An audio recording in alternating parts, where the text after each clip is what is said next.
तो आज इस वीडियो में हम फैक्टर्स ऑफ प्रोडक्शन कवर करेंगे। ये एक इकोनॉमिक्स का बेसिक कंसेप्ट है और फंडामेंटल है, इसीलिए इसको समझना जरूरी है। किसी भी टॉपिक को समझने के लिए इंपॉर्टेंट है कि हमें वर्ड्स का मतलब पता हो। यहाँ फैक्टर्स का मतलब है एक ऐसा influence which contributes to a result, यानी something which has an impact on the final result. Now this impact can be negative or positive, लेकिन impact is certain to be. अब प्रोडक्शन का मतलब होता है the act of making something or manufacturing it.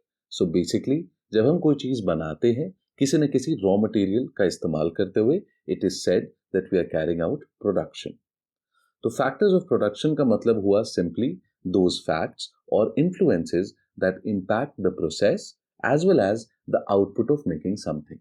किसी चीज के उत्पादन में अलग अलग प्रभावों का क्या असर पड़ता है, that is the meaning of factors of production. I hope it is clear. अब फैक्टर्स ऑफ प्रोडक्शन की डेफिनेशन देखते हैं। In economics, factors of production, resources और inputs are what is used in the production process to produce output. मतलब factors of production are simply resources और inputs जिनका use किया जाता है। किसके लिए किया जाता है? आउटपुट प्रोड्यूस करने के लिए, यानी उत्पादन करने के लिए। और ये आउटपुट है क्या? Goods and services. तो सामान और सर्विसेज यानी कि सेवाएं जो प्रोड्यूस करने के लिए, उनको बनाने के लिए फैक्टर्स ऑफ प्रोडक्शन का उपयोग किया जाता है। This is what the definition tells us. The next question is that what are these outputs or goods and services? Answer to this question is everything that you're able to see around you. Day to day life में आप जो भी चीजें देखते हैं वो सारे goods हैं जो डिफरेंट फैक्टर्स ऑफ प्रोडक्शन को एज अ इनपुट यूज करके बनाए गए हैं। कपड़े, गाड़ी, फर्नीचर, छोटी से छोटी चीज, फॉर एग्जाम्पल फोन, गिटार से लेके एरोप्लेन तक, these are all goods. The list is endless. इनमें से कुछ चीजें आप डायरेक्टली कंज्यूम करते हैं और कुछ चीजों की खपत अप्रत्यक्ष तरीके से होती है, और इसी आधार पर गुड्स का क्लासिफिकेशन भी किया जाता है। खैर, we will get to the classification a little later in the video. Services का मतलब है जो सेवाएं हम यूज करते हैं in exchange of money. We pay for these services. For example doctor की प्रोफेशनल सर्विस हो गई, या फिर एक कंसल्टेंट जो आपने हायर किया है, अ जिम इंस्ट्रक्टर और a sales person you may have employed. All these people are providing you services. आजकल अर्बन क्लैब भी काफी पॉपुलर है। वो लोग बेसिकली अपनी सर्विसेज प्रोवाइड करते हैं जिनके बदले में आप उनको पैसे देते हैं। So services are also quite endless. अब आउटपुट तो हमने डिस्कस कर लिया, यहाँ पर समझ लिया अच्छे से। Now let us delve a little deeper into understanding factors of production और द रिसोर्सेज और simply the inputs which make these burgeoning goods and services possible for us। इसको एक एग्जांपल के थ्रू समझते हैं। अब गाड़ियां हम रोज देखते हैं, तो उसी का एक एग्जांपल ले लेते हैं। Let's consider an automobile factory. अब ये तो क्लियर है कि इस फैक्ट्री का आउटपुट है गाड़ी, जो लोग खरीदते हैं अपने कंजम्पशन के लिए। अब एक गाड़ी बनाने के लिए क्या क्या इनपुट्स लगते होंगे? What all things are required to make a car, or for that matter, thousands of cars. There are about 30,000 components in an average car. 30,000 पुर्जों से एक गाड़ी तैयार होती है। खैर, the point is, are these components the only input that is required? एक गाड़ी को बनाने के लिए और कुछ भी लगता है क्या? और आखिर ये जो कंपोनेंट्स हैं, ये 30,000 कंपोनेंट्स फॉर एग्जांपल, ये कहां से आते हैं? ये भी किसी भले आदमी ने बनाए ही होंगे ना। नाउ एट दिस पॉइंट एक रिक्वेस्ट है मेरी, आप वीडियो को एक सेकंड के लिए पॉज करके सोचो, कौन कौन सी चीजों की आखिर जरूरत पड़ेगी। मान लो आपको एक सिंपल डाइनिंग टेबल ही बनवानी है, then what will be the things you will need to make it. Just use your basic common sense, you will understand this entire topic, trust me. In fact economics में I have noticed लोग बेकार में ही घबराते हैं। आपको दो चीजें चाहिए simply. First, you should understand the words that are used, क्योंकि लैंग्वेज समझ नहीं आएगी तो फिर क्या बताया जा रहा है वो तो बिल्कुल समझ नहीं आएगा, और यूपीएससी के सवाल तो मतलब हवा ही नहीं लगेगी। And secondly, you need common sense, trust me. Now back to the inputs. अब गाड़ी बनाने के क्या क्या इनपुट्स होने चाहिए? We will need a space for setting up a factory. लोग चाहिए, अलग अलग स्किल सेट्स के लोग चाहिए। अब कंस्ट्रक्शन में जो ह्यूमन रिसोर्सेज रिक्वायर्ड हैं वो फाइनेंस टीम से काफी डिफरेंट होंगे। वी विल नीड डिजाइनर्स जो कार को डिजाइन करेंगे। You need people to do marketing and sales. आपको बिजली की जरूरत होगी फैक्ट्री चलाने के लिए। The list goes on and on and on. So we see that there are so many inputs, and more interestingly, these inputs are so different from each other. The nature of the inputs vary hugely. इसी कारण से इन सारे inputs को categorize किया गया है so that it is easier to understand and function. So all these endless number of inputs are nested under four names, four factors of production, and those are land, labor, capital and entrepreneurship. सबसे पहले land को समझते हैं as a factor of production. अब देखिए यहाँ पर जो वर्ड्स हैं, that is land, labour, capital and entrepreneurship, they have their own meanings in English. लेकिन इकोनॉमिक्स की भाषा में इन वर्ड्स का मतलब थोड़ा अलग हो जाता है, and this is important to understand, वरना सवाल गलत हो जाएंगे. लैंड मतलब जमीन आमतौर पर होता है, राइट? लेकिन आर्थिक संदर्भ में लैंड का मतलब होता है natural resources. So whenever we say land, we are referring to natural resources. So everything you may need to produce, land mass, energy, wind, water, air, everything related to natural resources, ये सारे इस factor में categorise किए जाते हैं. अब हम car factory का एग्जांपल लेकर चल रहे थे. मान लो आपको एक फैक्ट्री सेटअप करनी है, तो आपको उसके लिए जगह चाहिए जहां पर मैन्युफैक्चरिंग होगी, वेयर हाउस होगा, etcetera.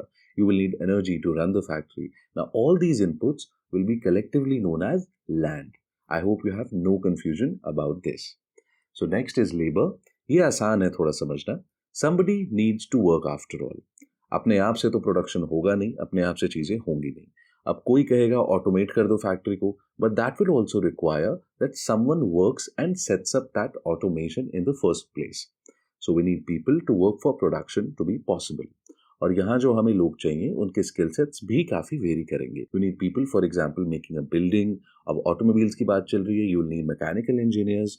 So basically, the point is that I'm trying to make here is different people with different varying skill sets are all categorized under this single factor of production, that is labor. Alright? Now next is capital. This is quite interesting again. अब देखिए, आमतौर पर capital word का use हम financial sense में करते हैं, लेकिन economic context में, आर्थिक संदर्भ में इसका मतलब फिर से बदल जाता है.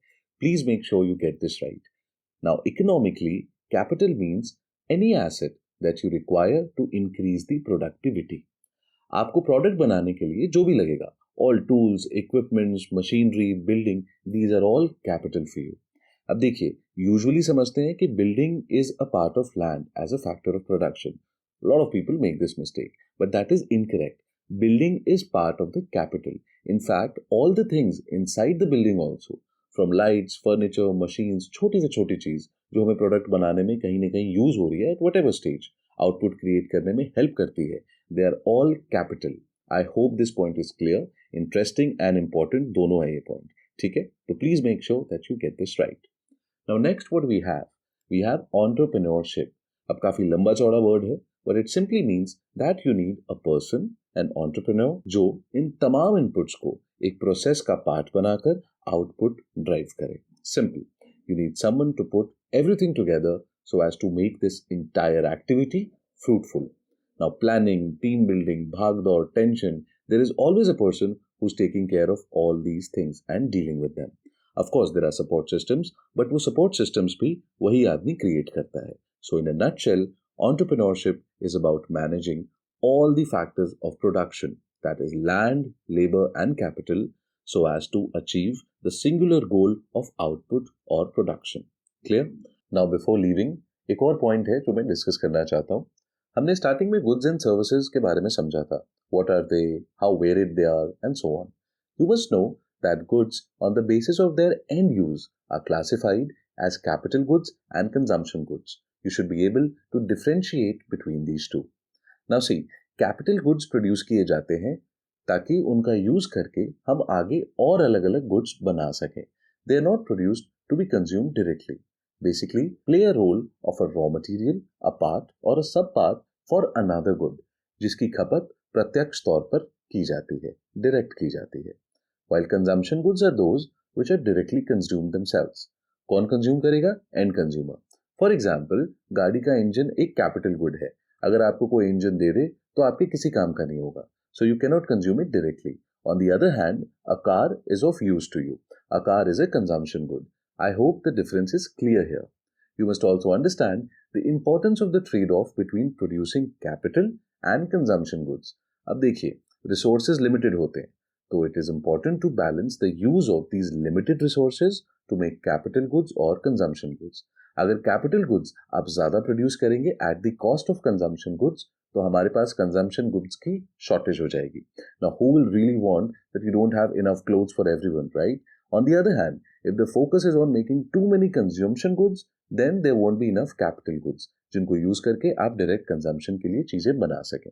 So it is very critical to balance it out. So that is it. This is the end of the video, friends. हम आशा करते हैं कि आपको वीडियो अच्छा लगा होगा और कुछ ना कुछ जरूर सीखने को मिला हो.